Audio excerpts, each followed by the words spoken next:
كانت في خناقه هتحصل النهارده في الفيديو بتاع الاونر 400 لايف. كان طبعا هنخش نقطع في بعض في الكومنتات زي موبايل الانفينكس كده، بس ان شاء الله احنا مش هنعمل كده، هنكون مؤدبين وهاديين، مش هنتخانق مع بعض يا جماعه. تمام، كل واحد ليه رايه وكل واحد حر في اللي هو ايه يعني تقييمه للجهاز. لان انا حصلت معايا حاجه غريبه جدا. دخلت انا خلاص بحضر الفيديو قاعد عشان اصوره، فبشوف اخر يعني وقت تصوير الفيديو الموبايل نازل بكام. فلقيت حاجه غريبه جدا، لقيت اونر منزله اونر 400 لايت ب 37000 جنيه. طب في حاجه غلط، انا كاتب مثلا مش كاتب لايت، كاتب البرو، ولو البرو مش ده سعره، في حاجه غلط، في حاجه انا مش فاهمها. فين بقى لحد ما اكتشفت السعر بتاعه الحقيقي، وهو سعر 13 او 12500، وده سعر قاتل. لان انا بصراحه كنت ناقم على كميه المزايا اللي مش موجوده فيه، كميه المشاكل او الحاجات اللي انا كنت شايف ان هي مزايا. فين المزايا دي مقارنه بالسعر؟ لا. في وضع بقى ان هو ب 12 وب 13000 جنيه، فهو كده لقطه يخبط في الانفينكس ال 50 اس، هيقطعوا بعض كده مجزره يا معلم، هيقطعوا في بعض. لكن انفينكس تفوز في بعض الحاجات، ولكن اونر ليها اسمها. يعني انفينكس في مشاكل ظهرت فيها كتير خلت الناس مقلقه لحد دلوقتي. على فكره الناس بتخاف تشتري انفينكس بسبب الازمات اللي حصلت في الموبايلات القديمه، لكن اونر ثابته نفسها، عارفه هي بتعمل ايه، ما عندهاش شويه مشاكل اللي كانت بتظهر عند انفينكس. بمناسبه الاونر 400 لايت، هنتكلم عن الشاشه بتاعته اللي بتيجي امولود 120 هرتز 6.7 انش، وكمان بتكون فول اتش دي بلس، يعني بتديك وضوح الوان الى حد ما، تشبع الوان مقبول. الموبايل مش هقعد كل شويه اقول لك ان هو ب 12 13000 جنيه، لا الموبايل كده حلو، مميزاته كده بالنسبه لسعره لطيفه جدا. ويا ريت الناس قبل ما تهجم تتفرج على الفيديو كامل، انا ما بقولش حاجات كاتشي مثلا في الاول، الحق الموبايل اللي مش عارف ايه وتخش جوه تلاقي حاجه تانية. لا، انا بشرح لك التليفون، بقول لك المزايا، بقول لك العيوب، فانت كمل للاخر عشان تفهم وجهه النظر. تيجي 3500 نتس، ال 3500 نتس هي قليله، ولكن بتديني جوده يعني جوده اضاءه في الشمس او وضوح الوان في الشمس مقبول. انا بصراحه لقيتها في الاونر مش وحشه. 3500 نتس كان مديني وضوح الوان الى حد ما مقبول. ولكن المفارقه الغريبه جدا، احنا لما كنا بنتكلم على انفينكس ال 50 هو معمول اصلا للالعاب، يعني هو البروسيسور بتاعه يساعدك على الالعاب. لكن شويه هنا جاي دايمنستي 7025، ده تعليق الوحيد عليه، او يمكن في تعليق تاني بس ده تعليق الاولاني عليه.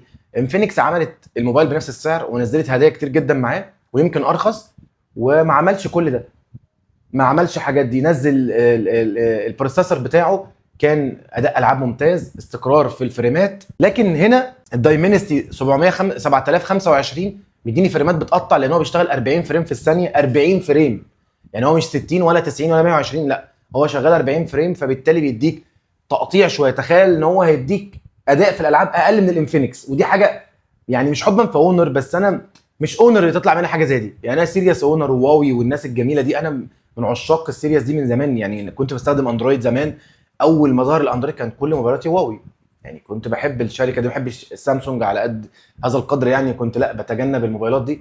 مع الوقت بقيت خلاص يوزر سامسونج، بعد كده غيرت. المهم يعني ان اونر ما يطلعش منها غلطه زي دي، جايب فريم لحد ما فقير شويه، لكن ما تبوظش البروسيسور، ما تبوظش الميزه اللي احنا اصلا. هو مين هيشتري موبايل ب 12000 جنيه؟ يعني شاب في سننا كده، هو مثلا 25 او 22 لحد مثلا 32، مين هيشتري موبايل ب 12000 جنيه؟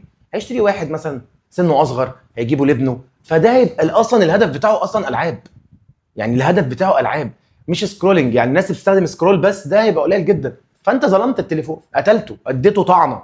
بيجي ببطاريه 5230 ملي امبير بشحن 35 واط، مش فاهم ليه يعني ما حطوش 45 يعني، بس ماشي 35 واط هيشحن معاك شويه، ياخد وقت في الشحن بس مفيش مشكله. والتصميم بتاعه لحد ما شبه الاونر العادي، الاونر 400 والاونر 400 برو. وهو الفريم بتاعه بلاستيك، الزراير شبه مدمجه، هي بارزه شويه لكن متقبلها. بس عمل هنا بقى ايه الشكل بتاعه الجميل ده، انا عاجبني بصراحه الشكل بتاع اونر الجديد ده. وعمل بقى عمل حاجه جميله جدا، زرار الكاميرا اللي في الجنب ده اللي حضرتك شايفه ده، دوس كليك، الكليك الثانيه يب افتح الكاميرا. بص ايه السحنه دي، بص الكلام، بص جايب لك التيشيرت، بص الكلام. فده لطيف، زرار الكاميرا ده لطيف جدا، بيدي لك كده ايه اداء كاميرا ووضوح، بيديك كده اداء تفتح على طول الكاميرا دايركت، تروح عامل كده تروح بص فاتح الكاميرا على طول. بص جميل جدا، جميل جدا جدا جدا، لطيف. لطيف، ما تخافش. بيجي بكاميرا خلفيه 108 ميجا بكسل، جميل جدا وممتاز جدا. وبيجي بكاميرا اماميه 16 ميجا بكسل السيلفي. اداء الكاميرا انا مش هحكم عليه، انا هعرض لك الصور وبعض الفيديوهات وانت احكم. بصراحه في الشمس تصوير الصور ممتاز جدا، لكن تصوير الفيديوهات مش هيكون احسن حاجه لان هو ما فيهوش مثبت بصري، فبالتالي هيتصور بيه صور في الشمس ممتازه جدا، صور بالليل مش هتكون احسن حاجه. يجي بمعيار IPX 65 مقاوم للتعرق ورذاذ الماء الخفيف، بيدعم ال NFC وبيكون كمان 5G. بيجي بمقياس BWM 3840 عشان يحمي العين من اشعه التليفون اللي ممكن تاذي عينيك. طيب انا ليه كنت بقول لك في حته الكاميرا ليه الكاميرا مش كويسه او بتديك ثبات، يعني بتديك حاجه قليله؟ الاماميه والخلفيه بيصوروا 1080، مفيش حاجه اسمها 4K ولا HD ولا الكلام ده، انت بتصور 1080 30 فريم في الثانيه مش 60. ال 30 على فكره في الفيديو مش وحش، انا ساعات لما كنت بصور بالموبايل كنت بصور فيديوهات لشرح زي دي بصور ب 30 فريم مش ب 60 عشان ما تقطعش معايا، لكن هو في الاخر بيصور 1080 فمش هيديك جوده الفيديوهات اللي انت بتدور عليها. بس الجهاز ده كده بالسعر ده، السعر الجميل ده، هو كده اختصارا للتليفون. طب اشتريه ولا لا؟ الموبايل حلو جدا كبطاريه وكاستخدام، واحد بيتصفح، واحد بيعمل تليفونات كتير، بيصور صور فقط في شغله بالنهار او بيحتاج صور او ما بيعتمدش عليه بالليل، مش مهتم جدا بحته الفيديو كاميرا، مش مهتم بالجيمنج، هات التليفون واشتري اونر واشتري نفسك. يعني ما تجيبش انفينكس لان انا خايف من انفينكس، انا خايف منها، ما اعرفش، حاسس ان التليفون ده على قد ما هو فيه امكانيات كتير وحاجات حلوه قوي بس حاسس ان قدام يطلع فيه مشاكل، يعني الناس بعد شهر 2 في الاستخدام هيبداوا يزعلوا منه، لان هو كمان الابديت بتاعه 3 سنين بس، يعني ابديت الاندرويد بتاعه 3 سنين، فده مقلق، يعني ليه عاملينه في فتره قليله كده وخلاص اقلب ارمي التليفون في الشارع؟